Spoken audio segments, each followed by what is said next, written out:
How to fix Wi-Fi connected but no internet access on Windows 11. Let's get started. First, change DNS settings. For that, click on the search bar and type View Network Connections. Click on it. Then right-click your Wi-Fi adapter and choose Properties. Select Internet Protocol version and click Properties. Use the following DNS server addresses. Prefer DNS 8.8.8.8. For the alternate DNS, type in 8.8.4.4. Click OK, close everything and try reconnecting. Next up, flush DNS. For that, in the search bar, type in command prompt.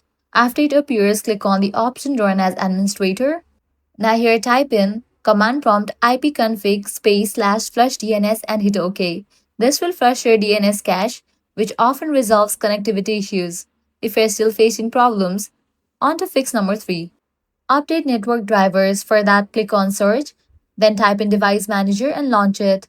Double-click Network Adapters. Identify your Wi-Fi adapter. You can cross-check it by opening View Network Connections. Right-click on the Wi-Fi adapter and select Update Driver. Choose Search automatically for drivers. Let it update and then restart your PC. Next, reset network stack. For that, click on the search bar and type in command prompt. Select Run as Administrator. Now, type in the command prompt netis winsock reset and press enter. Then restart your computer.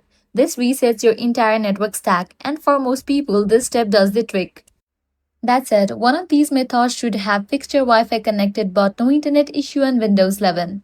If this guide helped you out, do not forget to like, share, and subscribe.